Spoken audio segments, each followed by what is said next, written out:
안녕하세요. 자유교회 이진우 목사가 보내드리는 아침 묵상입니다.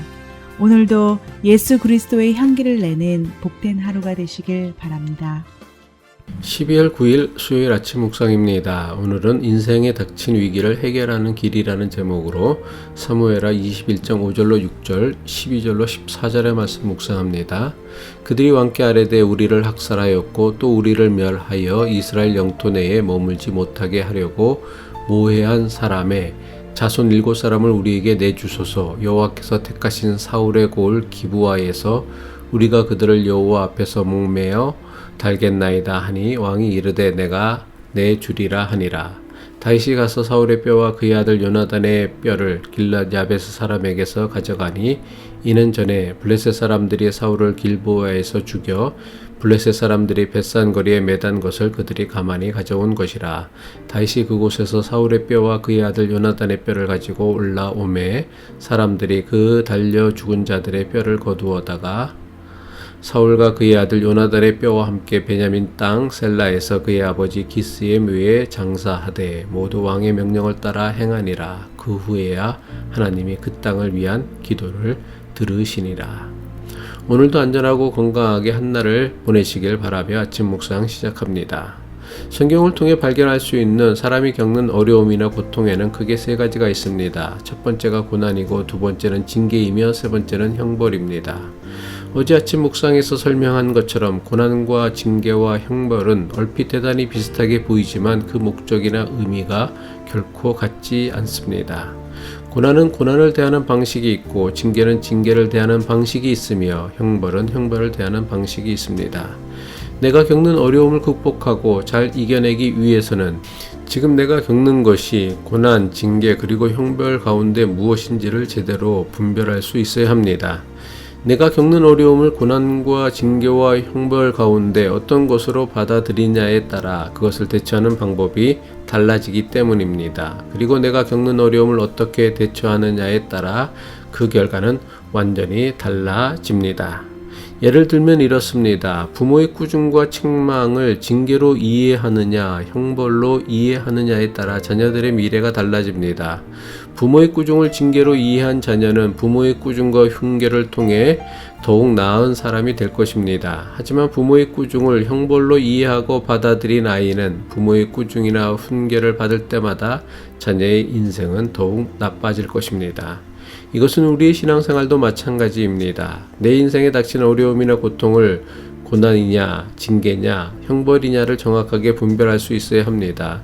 어떻게 받아들이냐에 따라 대처하는 방법이 달라지고 어떻게 대처하느냐에 따라 우리의 인생이 달라지기 때문입니다. 내게 닥친 어려움이나 고통을 제대로 분별하지 못하면 결국 영적 싸움에서 실패하는 사람이 되고 말 것입니다. 내게 닥친 어려움이 고난이라면 어떻게 대처해야 합니까? 참고 견디고 인내할 수 있는 힘과 능력을 얻기 위해 하나님께 간절히 기도해야 합니다.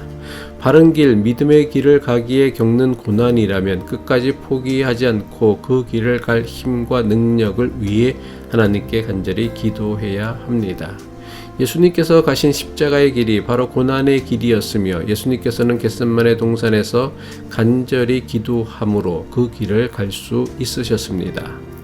내게 닥친 어려움이 징계라면 어떻게 해야 합니까?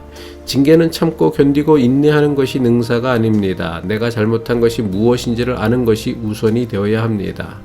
다윗이 나단 선지자의 책망을 통해 자신의 잘못을 깨달은 것처럼 내 잘못을 깨닫게 하는 하나님의 말씀에 귀를 기울여야 합니다. 먼저 자신의 잘못을 깨닫고 자신의 죄를 참회하고 회개하여 잘못한 것을 바로 잡아야 합니다. 그럼 내게 닥친 어려움이 형벌이라면 어떻게 대처해야 합니까? 여기에는 어떠한 변명도 핑계도 있을 수 없습니다. 도망가서도 안 되고 회피해서도 안 됩니다. 도망치고 회피할수록 형벌은 점점 커집니다. 마땅히 치루어야 할 대가를 치르고 책임을 져야 합니다. 대부분 경우 하나님께서는 우리를 형벌로 다스리기보다는 징계로 다스립니다. 하지만 하나님의 징계를 통해 깨닫지 못하고 회개하지 못하면 결국 하나님의 영원한 형벌과 심판을 피할 길은 그 어디에도 없음을 명심해야 합니다. 이처럼 내가 겪는 어려움이 고난이냐, 징계냐, 형벌이냐에 따라 대처하는 방법은 달라야 합니다. 하지만 대부분 경우 많은 교인이 자신들이 겪는 어려움을 제대로 분별하지 못합니다. 자신이 겪는 어려움은 모두 고난이라 여기고 남이 겪는 어려움은 징계나 형벌로 여기는 경향이 교인들에게 있습니다. 자신이 겪는 어려움을 제대로 분별하지 못하면 절대로 문제를 바르게 대처할 수 없습니다. 바르게 대처하지 못하면 문제를 제대로 해결할 수 없습니다. 홍수가 나서 집이 물에 잠겼습니다. 태풍이 불어 뒷마당의 나무가 쓰러져 집이 무너졌습니다. 어떻게 받아들여야 합니까? 자연재해입니다. 잘 참고 견디며 피해를 극복하기 위해 적극적으로 노력해야 합니다.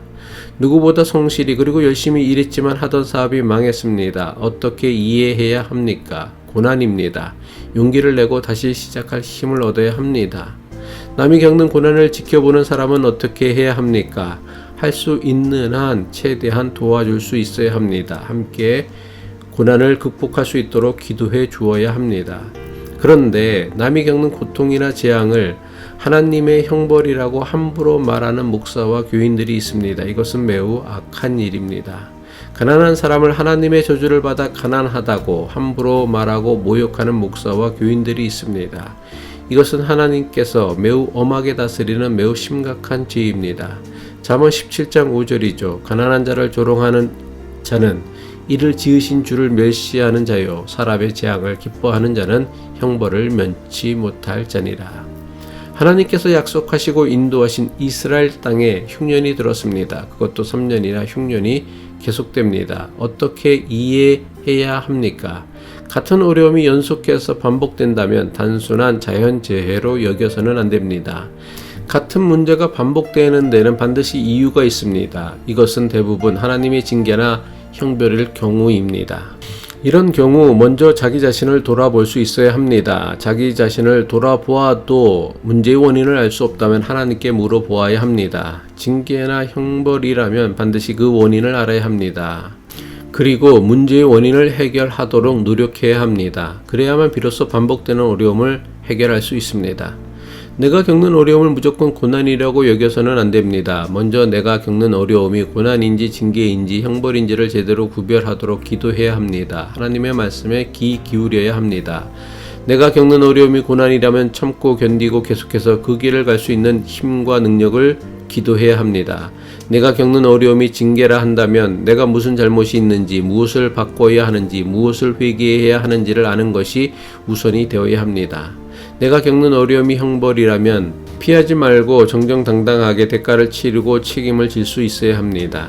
이스라엘 땅에 3년 동안 계속된 흉년은 하나님의 이름으로 맺은 언약을 깨고 기브온 족속을 멸절하려고 했던 사울과 이스라엘의 죄에 대한 하나님의 형벌입니다. 다윗이 어떻게 그 문제를 해결했습니까? 피해를 당한 기브스 족속의 요구에 책임을 지고 대가를 치르는 것으로 문제를 해결했습니다. 기도하겠습니다.